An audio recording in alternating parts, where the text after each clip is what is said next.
¿Por qué crece la economía pero no el empleo? La transformación tecnológica acelerada por la pandemia ha provocado que ciertos sectores sean mucho más productivos con menos gente. Esta nueva realidad, que afecta principalmente a las mujeres, hace que el reto por recuperar el empleo sea mucho más grande.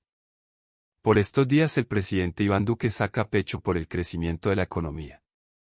En abril, creció 12% anual, y, según el indicador de seguimiento de la economía, ISE, que mide mensualmente el DANE, ya se encuentra 9,14 puntos por encima del nivel de febrero de 2020, el último mes normal antes de la llegada de la pandemia. Pero el gobierno no puede decir lo mismo del empleo. El mercado laboral apenas ha llegado al 97,81% de lo que era antes de la pandemia, aunque la tasa de desempleo llegó en abril a 11,2%, un punto por encima de la que había antes de la pandemia, que se situaba en 10,2%. Hoy la distancia entre los indicadores de crecimiento y empleo es de 11,18 puntos porcentuales. ¿Qué puede explicar que la economía crezca, pero no el empleo? Todo apunta, en gran medida, a los cambios productivos que la pandemia aceleró. Más productividad con menos empleo. En 2021 la productividad total de los factores del país reportó un crecimiento de 0,64%, impulsada por el crecimiento en los sectores de comercio, servicios y manufacturas.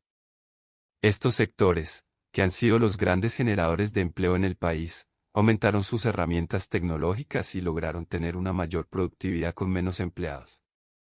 Juan Daniel Oviedo, director del DANE, destacó que a partir de enero de 2021 la brecha entre el crecimiento económico y la generación de empleo en el país se profundiza mucho más.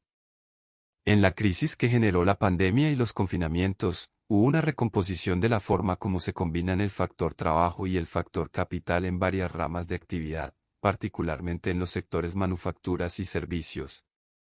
Además fortaleció lo que venía sucediendo en el sector comercio. Los sectores destacados. Estos tres segmentos de la economía mencionados por Oviedo han crecido especialmente en los subsectores que menos mano de obra utilizan. En los que son intensivos en trabajo, que además son los de mayor empleo femenino, la brecha entre crecimiento y puestos de trabajo es mucho más evidente. En el caso de las manufacturas, si comparamos el desempeño de 2022 con el de 2019, el año previo a la pandemia, el crecimiento del sector fue del 11,9%, pero el personal ocupado cayó 2,3%. Algo similar ocurre con el comercio. Las ventas crecieron 23,4% en 2022 versus 2019, lo que equivaldría a un crecimiento anual de 7,27% si se pasara por alto la pandemia.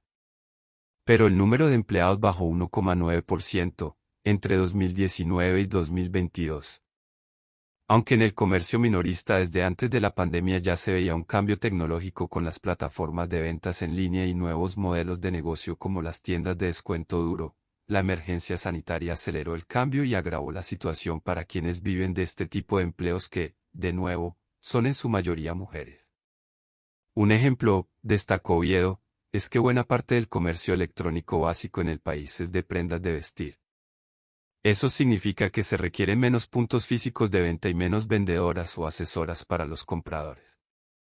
Finalmente, en el sector servicios también se repite la historia, crecen los ingresos, mientras que el empleo cae en la mayoría de los subsegmentos, en especial en publicidad, actividades administrativas y de apoyo, entretenimiento y restaurantes. La informalidad está peor. La recuperación del empleo y la actividad económica en la informalidad, compuesta en su mayoría por micronegocios, es aún peor. Según los datos del DANE, al comparar abril de 2022 con abril de 2019, se ve una caída de 11,1% en el personal ocupado en este tipo de negocios, y de 16% en sus ingresos. De hecho, Oviedo advirtió que la tasa de informalidad en el mercado laboral del país ha disminuido porque mientras el empleo formal se recupera incluso a un ritmo que no es el esperado, muchos negocios informales todavía están quietos, esperando que alguien les ayude para lograr retomar sus actividades. No estamos preparados. En el segundo semestre del año, cuando según los cálculos de los expertos la economía ya haya empezado a desacelerarse tras su rápida recuperación, el sector servicios, el último en reactivarse, seguirá mostrando una corrección en el empleo, algo que en especial ayudará a las mujeres. Pero el impulso durará aproximadamente hasta noviembre y la brecha entre crecimiento y empleo no se recuperará por completo. Será necesario que el país se anticipe desde ya a ese momento e impulse programas de transformación de mano de obra que ya no volverá a sus puestos de trabajo, pues las empresas ya adquirieron tecnología que se encargará de sus antiguos oficios.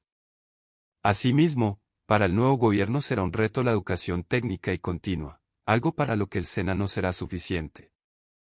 En cuanto a los micronegocios, que podrían ayudar a cerrar la brecha, estos requerirán un impulso adicional para recuperarse de la pandemia, fortalecerse y generar más y mejor empleo.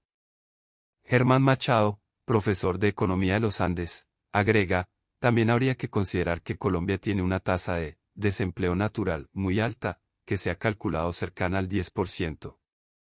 Esto significa que, incluso si se hacen muchas cosas bien, bajar el desempleo a un dígito es muy difícil debido a las deficiencias estructurales del mercado laboral colombiano y una articulación entre el sector educativo y producto que aún es débil.